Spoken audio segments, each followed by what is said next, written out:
Hello students, இன்றைக்கி 10th மேக்ஸில் இருக்கக்கூடிய எக்ஸாம்பிள் 1.3 பார்க்க போகிறோம்.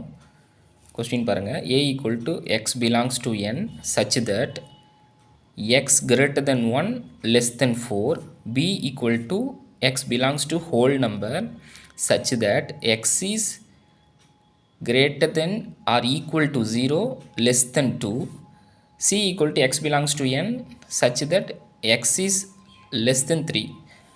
எனில் a cross b union c equal to a cross b union a cross c. அதாவது இந்த யூனியனுங்கிறது வந்து தமிழில் சேர்ப்பு அப்படின்னு நம்ம சொல்லுவோம். ஃபஸ்ட்டு ரோமன் லெட்டர் நம்ம பார்ப்போம். ஃபஸ்ட்டு நம்ம வந்து ஏபிசி வேல்யூஸ் ஃபைன் பண்ணணும். ஸோ ஏ ஈக்குவல் டு இங்கே பாருங்கள், X belongs to natural number. N அப்படின்னா நேச்சுரல் நம்பர்னு அர்த்தம். நேச்சுரல் நம்பர்னு எதுக்கு இங்கே கொடுத்துருக்காங்கன்னா, நேச்சுரல் நம்பரோட ஸ்டார்டிங் நம்பர் ஒன் தானே, அப்போது அதை இங்கே கொடுத்துருக்காங்க. பட் இங்கே நம்ம இந்த கண்டிஷனை பார்க்குறோம். இங்கே என்ன சொல்லியிருக்காங்க, எக்ஸுங்கிறது வந்து 1 விட பெருசாக இருக்குது, 4 விட சின்னதாக இருக்குது. அப்போது 1 விட பெருசு 4 விட சின்னது அப்படின்னா 2, 3 அது மட்டும்தான் வரும். நெக்ஸ்ட்டு பார்த்தீங்கன்னா பி ஈக்குவல் டு இந்த இடத்துல என்ன சொல்லியிருக்காங்கன்னா, X belongs to whole number. இப்போ இங்கே தான் இது கொடுத்துருக்கிறதுக்கான முழு அர்த்தமும் நமக்கு தேவைப்படும். என்னென்னா, எக்ஸுங்கிறது வந்து 0க்கு ஈக்குவலாகவும் இருக்குது, பெருசாகவும் இருக்குது. பட் ஈக்குவல்னு நீங்கள் சொல்லியிருக்காங்க. ஸோ அப்போ 0வையும் நம்ம எடுத்துக்கணும், 2க்கு முன்னாடி வரைக்கும் எடுத்துக்கணும். ஸோ 0,1 அப்படின்னு எடுத்துக்கிறோம். Then C equal to X belongs to natural number,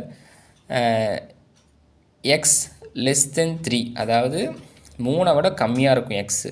இப்போ இந்த இடத்துல தான் நமக்கு ஸ்டார்டிங் நம்பர் என்னவாக இருக்குன்னு தெரியாது. இந்த 2 இடத்துலையுமே உங்களுக்கு இந்த டபிள்யூ என்னன்னு கொடுக்கலினாலுமே ஒரு கிளாரிட்டி இருக்கும். பட் இங்கே பார்த்தீங்கன்னா இந்த இடத்துல எக்ஸுங்கிறது 3 விட சின்னதுன்னு மட்டும் சொல்லிட்டாங்க, ஸ்டார்டிங் நம்பர் தெரியாது. ஸ்டார்டிங் நம்பரை பற்றி இந்த இடத்துல எதுவும் சொல்லலை. அப்போ தான் நீங்கள் இந்த எண்ணை வந்து ரொம்ப மைன்யூட்டாக பார்க்கணும். இப்போ இந்த இடத்த நீங்கள் பார்க்கணும். இப்போ என்னன்னு கொடுத்துட்டாங்க, என்னோட ஸ்டார்டிங் நம்பரை 1 தான். அப்போ 3 விட சின்னது அப்படின்னா 1, 2 மட்டும் வரும். நல்லா கவனிங்க, எக்ஸுங்கிறது 3 விட சின்னதுன்னு மட்டும் சொல்லிட்டாங்க, அதனோட ஸ்டார்டிங் நம்பர் என்னன்னு தெரியாது. அப்போ தான் நீங்கள் இதை பார்க்கணும். நேச்சுரல் நம்பர் அப்படின்னாவே அது 1லேருந்து தான் தொடங்கும். வரனால இந்த இடத்துல நமக்கு குழப்பம் இல்லை. இங்கே பார்த்திங்கன்னா இந்த 2 எக்ஸுங்கூட ஆரம்பம் முடிவு ரெண்டுமே கொடுத்துருக்காங்க. அப்போது நமக்கு இந்த இடத்த பார்க்கலினாலும் பிரச்சனை இல்லை. இது டபிள்யூவா என்னங்கிறதுல எந்த கன்ஃபியூஷனும் இல்லை. இருந்தாலும் அந்த வேல்யூஸ் வந்து இதுலேருந்து இதுக்குள்ளே தான் இருக்குதுன்னு சொல்கிறதுக்காக இதை டினோட் இங்கே நமக்கு வந்து கொடுத்துருக்காங்க. ஸோ இப்போ நம்ம ஏபிசி வேல்யூ கண்டுபிடிச்சிட்டோம் அப்படின்னாவே நமக்கு வந்து முக்கால்வாசி வேலை முடிஞ்ச மாதிரி தான். ஸோ இப்போ வந்து பார்த்திங்கன்னா நம்ம சம்முக்கு போகலாம். எப்போவுமே இந்த ப்ராக்கெட்டுக்குள்ளே இருக்கிறது தான் ஃபஸ்ட்டு நம்ம செய்யணும். இப்போ நம்ம ஃபஸ்ட்டு சம் பார்க்க போகிறோம். அதில் ஏ கிராஸ் பி யூனியன் சியில் பி யூனியன் சி தான் முதல்ல செய்யணும். அதாவது பி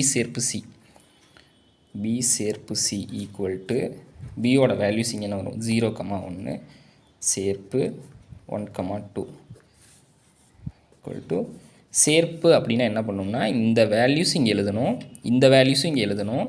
இப்போ இங்கே 2 இடத்துலையுமே 1 இருக்குது, ஆனால் நம்ம ஒரு டைம் மட்டும் எழுதுனா போதும். சேர்ப்புனா சேர்க்கணும், யூனியன்னா ரெண்டையுமே நம்ம சேர்க்கணும்னு அர்த்தம். 0, 1 மறுபடியும் இங்கே 1 இருக்குது. ஆல்ரெடி நான் 1 எழுதிட்டேன், அதனால் எழுத வேண்டியதில்லை, 2 அவ்வளோதான். அடுத்தது என்ன இருக்குது, A cross B union C. A cross B union C, ஏவோட வேல்யூ என்ன வரும், 2,3 கிராஸ் பி யூனியன் சியோட வேல்யூ தான் கிராஸ் பண்ணோம். இப்போ 0, 1, 2. இப்போ ரெண்டையுமே நம்ம கார்ட்டீசியன் பெருக்கல், இது நமக்கு தெரியும் ஏற்கனவே. ஸோ என்ன வரும்,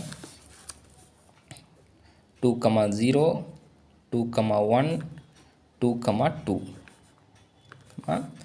கீழே எழுதுகிறேன். 3,0 3,1 3,2 எழுதியாச்சு. இப்போது நம்ம இந்த கொஷினில் இந்த லெஃப்ட் சைடு இருக்கிறது எல்லாத்தையுமே செஞ்சிட்டோம், அது எல்லாமே நம்ம சால்வ் பண்ணிட்டோம். அப்போ அதனால் நம்ம அந்த லெஃப்ட் சைடையும் ரைட் சைடு ஈக்குவல்னு நம்ம ப்ரூவ் பண்ணணும். ஸோ இந்த லெஃப்ட் சைடோட ஆன்சருக்கு வந்து ஈக்குவேஷன் நம்பர் 1 அப்படின்னு சொல்லிட்டு நம்ம கொடுத்துக்கணும். நெக்ஸ்ட்டு பார்த்திங்கன்னா அந்த ரைட் சைடில் இருக்கக்கூடிய ஃபஸ்ட்டு ப்ராக்கெட்டில் இருக்கிறத நம்ம கண்டுபிடிக்கணும். That is A cross B. A value 2,3 cross B value 0,1. இந்த கார்ட்டீசியன் பெருக்கல் பண்ணுவோம். 2,0 2,1 3,0 3,1 முடிச்சாச்சு. அடுத்தது அந்த right side value A cross C equal to A value again 2,3 cross C value 1,2. இதுக்கு கார்ட்டீசியன் பெருக்கல் பண்ணோன்னா சிம்பிள் 2,1 2,2 3,1 3,2 இது ரெண்டும் நம்ம செஞ்சிட்டோம். அடுத்தது இப்போ நாம் என்ன செய்யணும்னா இந்த ஏ கிராஸ் பியையும் ஏ கிராஸ் சியோட வேல்யூ ரெண்டையுமே நம்ம வந்து யூனியன் அதாவது சேர்க்கணும். So A cross B union A cross C which equal to A cross B Bயில் இருந்த வேல்யூலாம் முதல்ல நம்ம எழுதுவோம். A cross Bயில் இருந்த வேல்யூ 2,0 2,1 3,0 3,1 பாருங்க 2,0 2,1 3,0 3,1 இது எழுதியாச்சு. நெக்ஸ்ட் அந்த A cross Cயில் இருந்த வேல்யூ இதுக்குள்ளேயே வந்து நம்ம எழுதணும். A cross Cயில் 2,1 2,2 2,1 ஆல்ரெடி இங்கே இருக்குது, அதனால் மறுபடியும் எழுத வேண்டியது இல்லைங்க, ஆல்ரெடி இங்கே எழுதியிருப்போம். 2,2 3,1 ஆல்சோ இங்கே இருக்குது. ஸோ நம்ம 2,2வும் 3,2வும் மட்டும்தான் எழுதணும். 2,2வும் 3,2 2,2 அண்டு 3,2 மட்டும் எழுதுனா போதும். இது ஈக்குவேஷன் நம்பர் 2. ஈக்குவேஷன் நம்பர் 2 எழுத பின்னாடி ஈக்குவேஷன் நம்பர் 1 பார்க்கணும். ரெண்டோட வேல்யூ சேமாக இருக்குது. 2,0 2,1 2,2 3,0 3,1 3,2 பாருங்கள். இந்த 6 வேல்யூஸுமே இங்கே பாருங்கள் இங்கே ரிப்பீட் ஆகுது. ஸோ அங்கே இருந்த ஈக்குவேஷன் 1ல் இருந்த 6 வேல்யூ ஈக்குவேஷன் 2ல் இருக்கக்கூடிய 6 வேல்யூ ஈக்குவலாக இருக்குது. ஸோ 1 மற்றும் 2லிருந்து இதை எப்படி இங்கிலீஷில் எழுதலாம்னா ஃப்ரம் 1 and 2 ஃப்ரம் 1 and 2 இப்படி போட்டுட்டு அந்த கொஸ்டின் அப்படியே எழுதிட வேண்டியது. A cross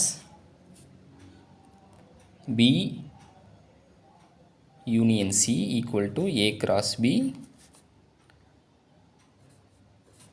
union A cross C என நிறுவப்பட்டது அல்லது என சரிபார்க்கப்பட்டது, எப்படி வேணாலும் எழுதிக்கலாம்.